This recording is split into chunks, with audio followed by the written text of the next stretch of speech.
Audio book वाङ्मय 66 chapter 7 part 11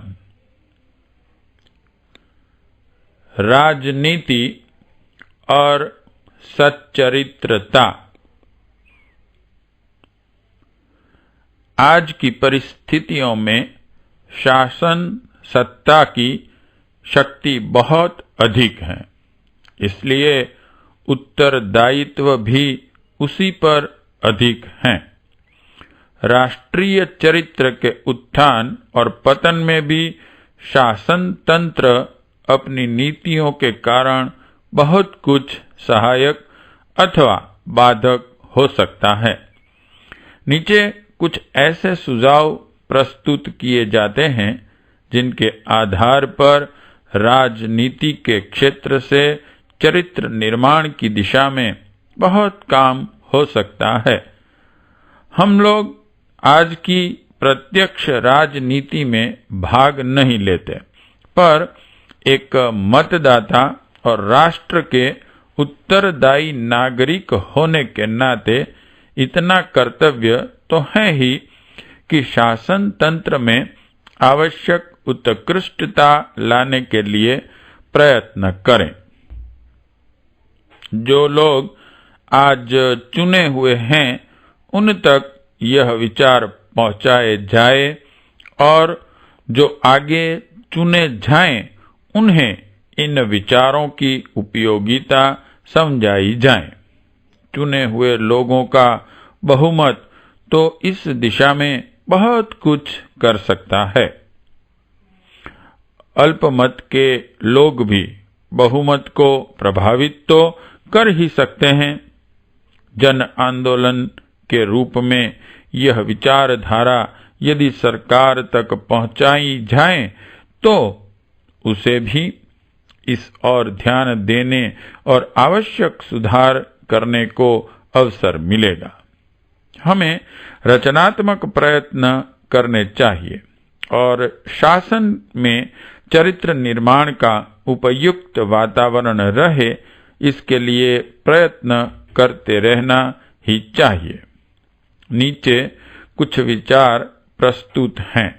इनके अतिरिक्त तथा विकल्प में भी अनेक विचार हो सकते हैं जिनके आधार पर राष्ट्र का चारित्रिक विकास हो सके।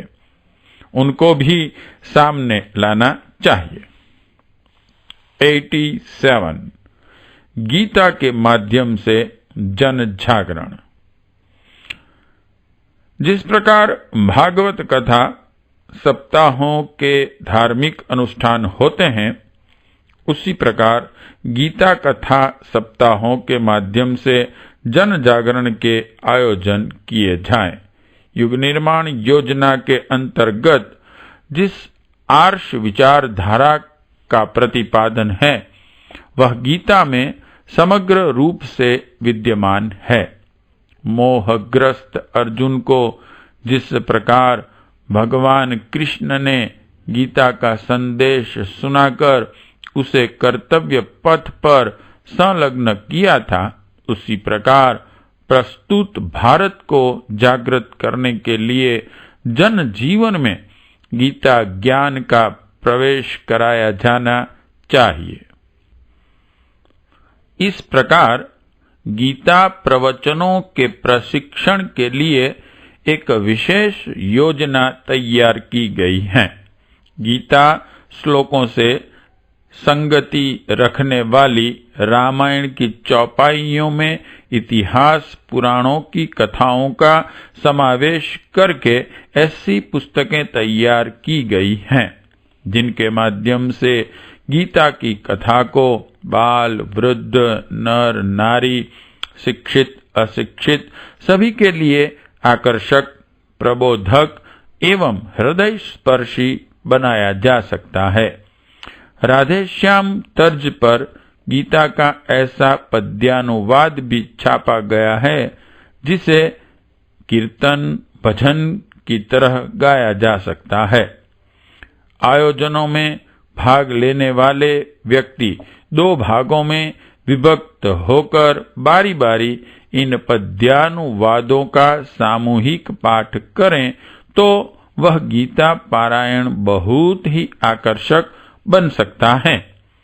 किस श्लोक के साथ किस युग निर्माण सिद्धांत का समावेश किया जाए और उसका प्रतिपादन किस प्रकार हो, यह विधान इस गीता सप्ताह साहित्य में समाविष्ट कर दिया गया है।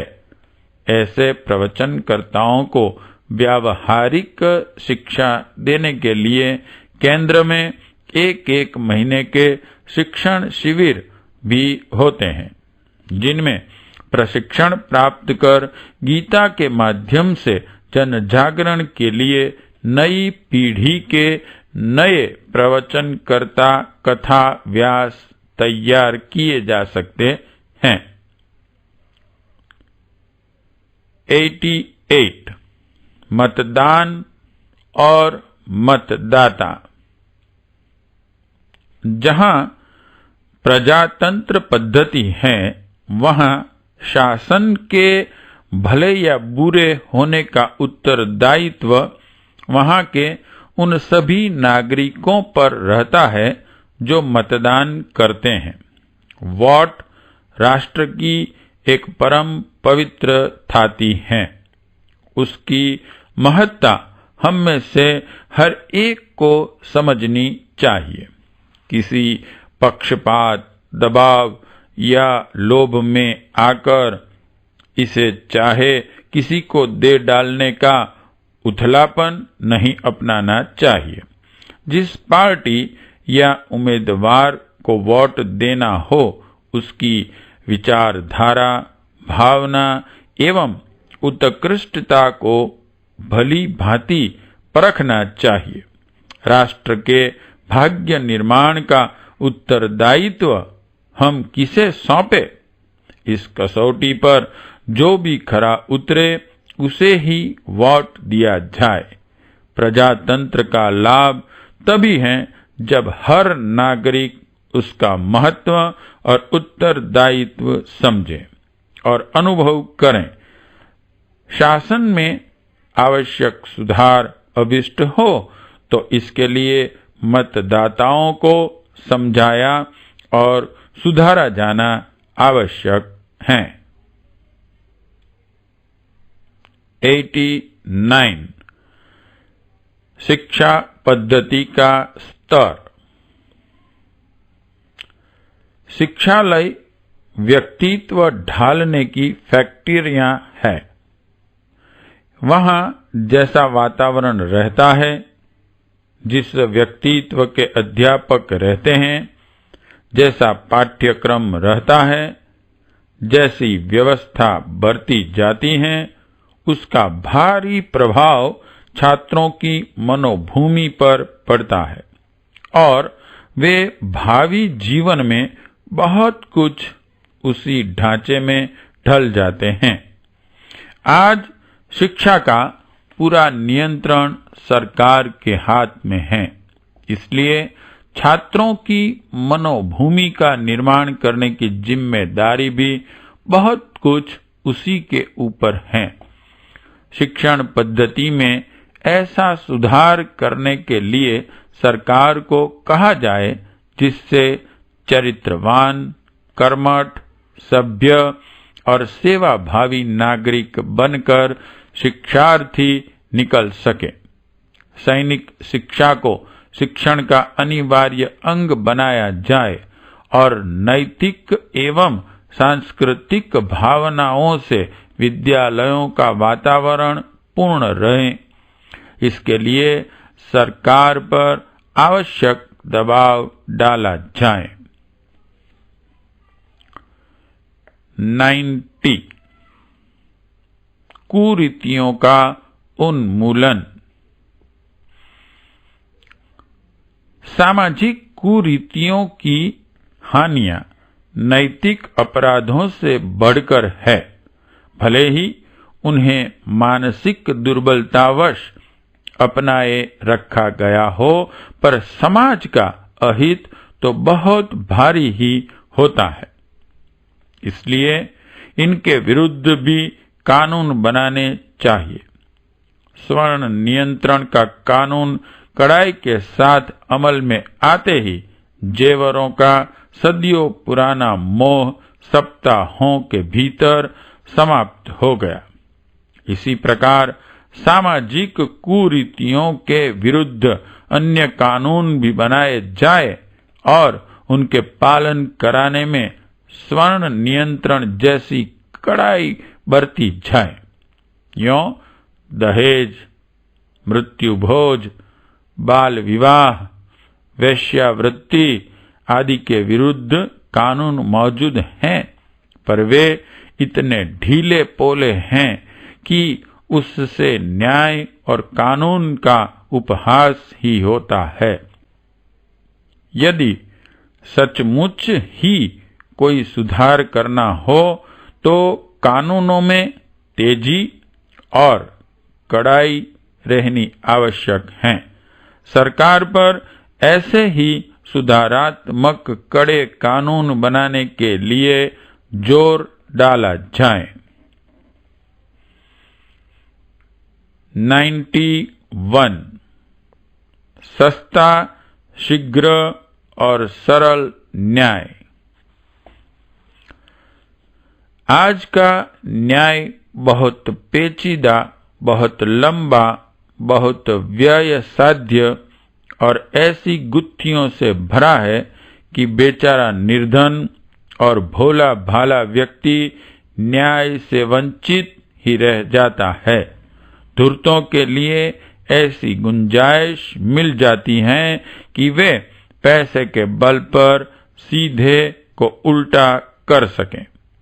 न्याय तंत्र में से ऐसे सारे छिद्र बंद किए जाने चाहिए और ऐसी व्यवस्था बननी चाहिए तथा ऐसा परिवर्तन होना चाहिए कि सरल रीति से ही व्यक्ति को शीघ्र और सस्ता न्याय प्राप्त हो सके। इस विभाग के कर्मचारियों के हाथ में जनता को परेशान करने की क्षमता न रहे तो रिश्वत सहज ही बंद हो सकती है। 92 अपराधों के प्रति कड़ाई। अपराधियों के प्रति कड़ाई की कठोर नीति रखने की प्रेरणा सरकार को करनी चाहिए। स्वल्प दंड और जेलों में असाधारण सुविधाएं मिलने से बंदी सुधरते नहीं वरन निर्भय होकर आते हैं। सुधारने वाला वातावरण जेलों में कहाँ है? यदि वहां असुविधा भी न रहेगी तो अपराधी लोग उसकी परवाह न करते हुए दुस्साहसपूर्ण अपराध करते ही रहेंगे। रूस आदि जिन देशों में अपराधी को कड़ी सजा मिलती है, वहां के लोग अपराध करते हुए डरते हैं। यह डर घट जाए या मिट जाए तो अपराध बढ़ेंगे ही।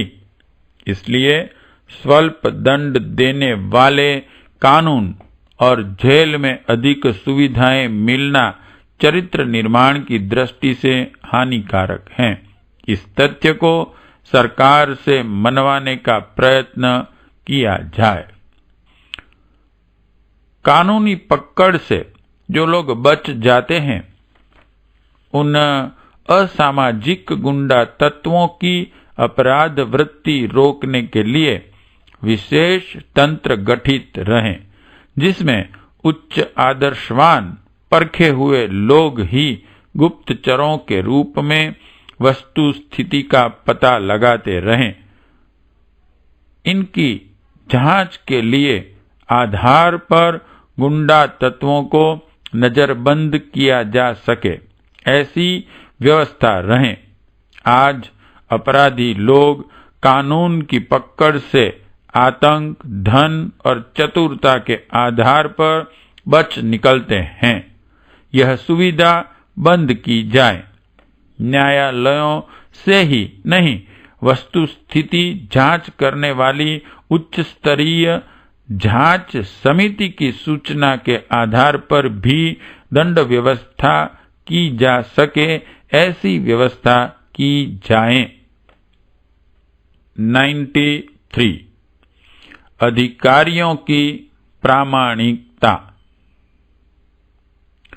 अपराधों की रोकने वाली शासनाधिकारियों को उनकी ईमानदारी और विश्वसनीयता की लंबी अवधि तक परख होते रहने के बाद नियुक्त किया जाए। उन्हें विभागों में से लिया जाए और यह देखा जाए कि अपराधों को रोकने में इनकी भावना एवं प्रतिभा कैसी रही है। अनुभवहीन लड़कों को एकदम अपराध निरोधक पदों पर नियुक्त कर दिया जाना और उनके चरित्र की गुप्त जांच न होते रहना शासन में भ्रष्टाचार उत्पन्न करता है। जिन पदों पर भ्रष्टाचार की संभावना है, उन पर नियुक्तियां शिक्षा एवं योग्यता के अतिरिक्त अनुभव एवं चरित्र को प्रधानता देते हुए ही की जाया करें। अपराधी अधिकारियों को जनदंड की अपेक्षा 10-20 गुना दंड मिलने की व्यवस्था कानून में रहे।